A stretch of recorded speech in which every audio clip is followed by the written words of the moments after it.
Hello, welcome. In this video, we'll be looking at how to build the famous supercar with realistic turning wheels using tiny paper springs. We use only basic materials, tools, and techniques described in this video. We start with the underside as a base to build off of and for the other pieces to connect to. The gray lines at the front wheels are optional to make the front wheels move left or right.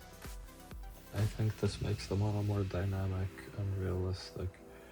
Ensure the two front wheels are perfectly parallel, whichever position you choose for your models, as this will be quite visible.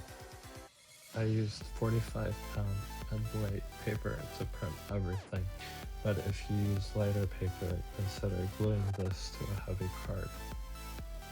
You can also print directly on heavier paper, up to about 110 pounds, depending on your printer. When cutting out the tabs, use the scissor tips to align and make short, controlled cutouts. The underside of the car is one piece folded at the dash line slightly. To make accurate, nice folds, we use a ruler located under the line graphic and gently press over top of the printed surface, gradually adding a crease, after which we can fold over and make the perfect edge. Using this method, we form the edges at the bumper line at the front and back, as well as the rear hood.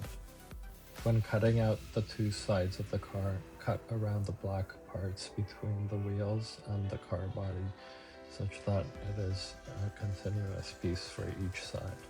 These are the springs, and it's important for the cutout to be made continuously and of one piece. If you accidentally cut off a part of a piece, you can glue a rectangular scrap piece of paper to the back to patch it up and connect it back as a single piece. The general process entails cutting out every piece, reshaping and gluing the tabs from the bottom of the car upwards.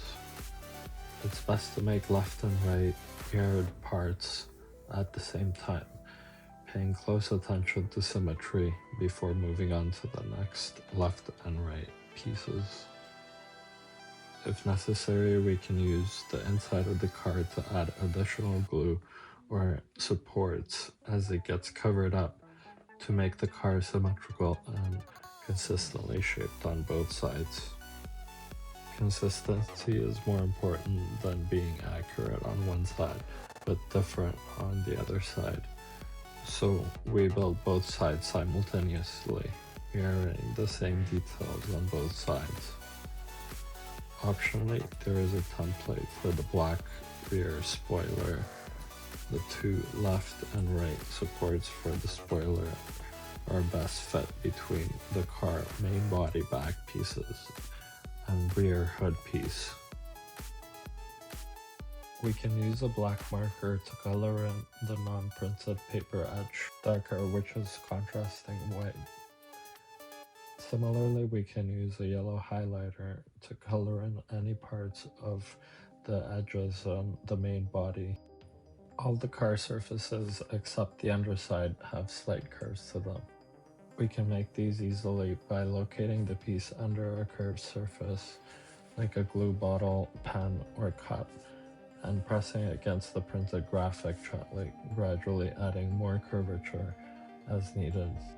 I personally like using a glue bottle for curving because it has a subtle curve on the long face and a tighter curve on the short side, making it easy to add curvature as a surface gradually.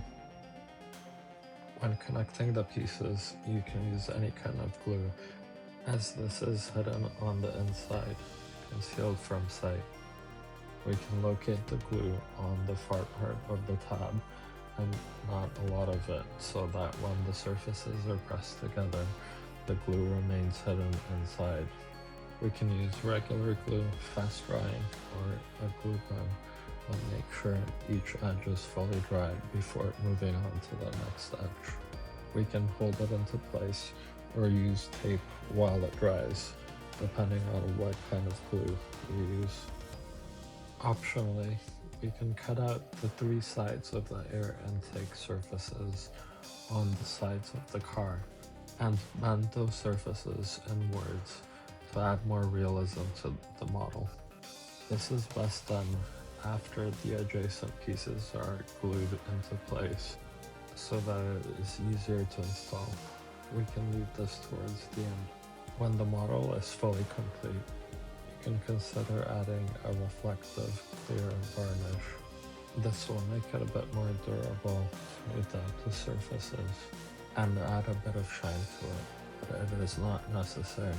When using varnish, it's best to apply multiple thin coats than one, reaching all surfaces and corners and applying the varnish liquid evenly.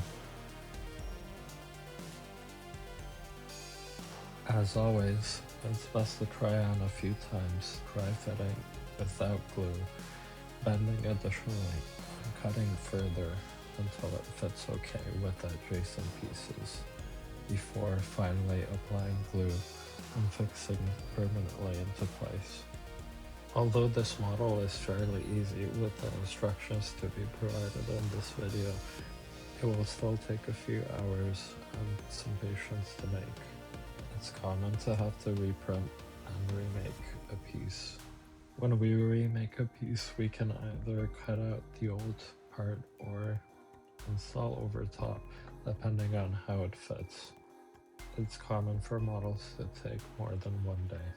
As with all paper models, it takes some patience and time, but well worth it in the end, building our craft skills and having a physical object that is quite durable in the end for us to keep.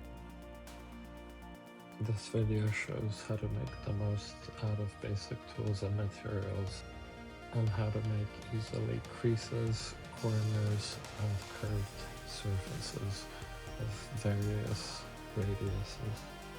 If you like seeing the full build video, tips, tricks, and little compromises, please consider subscribing to see more like it. There is a template link in the description. Feel free to share this video, like, and do let me know which other models would you like to see full build videos of in the future. Check out the other models in the channel. As always, hope you enjoy building and wish you all the best on your Papercraft adventure, my friend. Cheers. Thank you for watching and see you next time. Bye bye.